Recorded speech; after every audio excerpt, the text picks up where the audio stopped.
অনেক দিন আগে এক পুকুরের ধারে বাস করত এক সারস। সারস ওই পুকুর থেকে মাছ ধরে খেত। কোনো মাছই তাকে পছন্দ করত না, কিন্তু সে মাছ খুব পছন্দ করত, কারণ মাছ খেতে খুব সুস্বাদু হয়। সারসের দিনে দিনে বয়স বাড়ছিল। সে আর আগের মতো মাছ ধরতে পারত না। ধীরে ধীরে আকাশে উঠত আর ক্লান্ত হয়ে পড়ত। আর যখন সে মাছ ধরতে যেত, বেশিরভাগ মাছই পালিয়ে যেত, কারণ সে খুবই ধীরে ধীরে শিকার করত। মাছেরা ইচ্ছা করে তার সামনে যেত, কিন্তু সে ধরতে পারত না। এতে মাছেরা খুব মজা পেত। সময় যত এগোতে থাকে, সারস আরও দুর্বল হয়ে পড়ে। এমন দিন আসে যে সে নিজের খাবার আর জোগাড় করতে পারে না। সারস মনে মনে খুব দুঃখ পায় আর বলে, কেন আমি বুড়ো হয়ে গেলাম, এবার আমি খাবো কি করে? 2 দিন ধরে পেটে কোনো পড়েনি।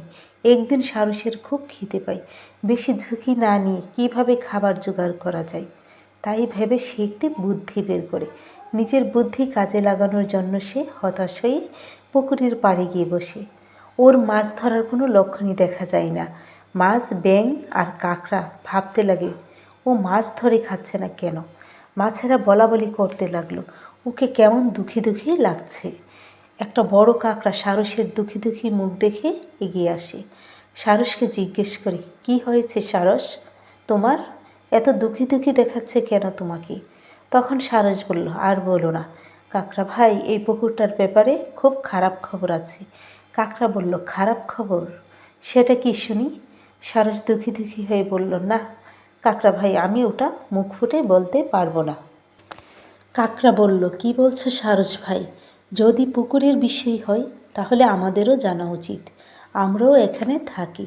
তখন সারস বলল, আচ্ছা তুমি জোর করছো যখন, তাহলে বলি। আমি খবর পেলাম এই পুকুরে শীঘ্রই আর মাছ থাকবে না, আর মাছেরা হলো আমার খাবারের উৎস। সারসের কথা শুনে কাকড়া ভয়ে ভয়ে বলল, মাছ থাকবে না মানে? সারস তখন বলল, আমি শুনেছি এখানে কিছু মানুষ কাদা ফেলে চাষ করবে আর অনেক ফসল ফলাবে। কাকড়া একথা শুনে বলল, এ কি বলছো? তাহলে তো সত্যিই খারাপ খবর হবে। কাকড়া তখন বলল, যাই খবরটা সবাইকে বলি। কাকড়ার মুখ থেকে সব শুনে পুকুরের সকল প্রাণীরা খুব ভয় পেয়ে গেল। তারা কোথায় যাবে, কি করবে ভেবে পাচ্ছিল না। তা দেখে সারস মাছ, ব্যাঙ আর কাকড়াকে বলল, চিন্তা করো না, একটা উপায় আছে। মাছেরা খুশি হয়ে বলল, তাই নাকি? সারস বলল, হ্যাঁ, এই একটু দূরেই আরেকটা পুকুর আছে, যেখানে আমরা সবাই নিরাপদ থাকব। যদি তোমরা রাজি থাকো তাহলে আমি প্রতিদিন কয়েকজনকে মুখে করে নিরাপদ জায়গায় নিয়ে যেতে পারি। ব্যাঙ, মাছ আর কাঁকড়া বলল, হ্যাঁ হ্যাঁ, আমরা যাব, আমাদেরকে সাহায্য করো। সারস বলল, কিন্তু কয়েকটা শর্ত আছে। তারা সবাই বলল, কি শর্ত? সারস বলল, আমি এক এক করে নিয়ে যাব, একটু জিরিয়ে নিয়ে যাব, বয়স হয়েছে তো, আর এক এক করে আমি কয়েকটা মাছকে নিয়ে যেতে পারবো।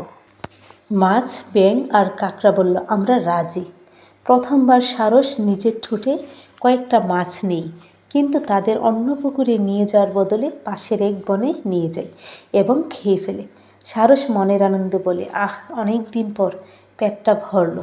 কিছুক্ষণ জিরিয়ে নেওয়ার পর সারসের যখন আবার খিদে পেল, তখন সে আবার পুকুর থেকে মাছ নিয়ে উড়াল দেয়। এইভাবে সে বিনা পরিশ্রমে খাবার পেয়ে যেতে লাগলো। কয়েক দিনের মধ্যেই তার স্বাস্থ্য ফিরে আসে। সারস তার শক্তি ফিরে পায়। বড় কাকড়াটাও তার সাথে যেতে চায়। সারস বলল, ঠিক আছে, পরের বার আমি তোমাকে নিয়ে যাব। পরের দিন সারস কাকড়াকে নিয়ে গেল, কিন্তু কাকড়ার মনে কেমন জানি সন্দেহ হলো। তাই সে সারসের ঠোঁটে না বসে সারসের গলায় চড়ে বসলো। কিছুক্ষণ যাওয়ার পর কাকড়া সারসকে জিজ্ঞেস করলো, পুকুরটা কত দূর? সারস ভেবেছিল কাকড়াটা বোকা হবে। সারস কাকড়াকে বলল, মূর্খ একটা, এখানে কোনো পুকুর টুকুর নেই।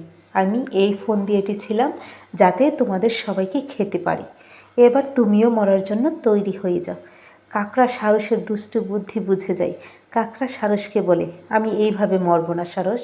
এই কথা বলেই কাকড়াটা সারসের গলা চেপে ধরে। সারস চিৎকার করে উঠে বলে, আমার লাগছে।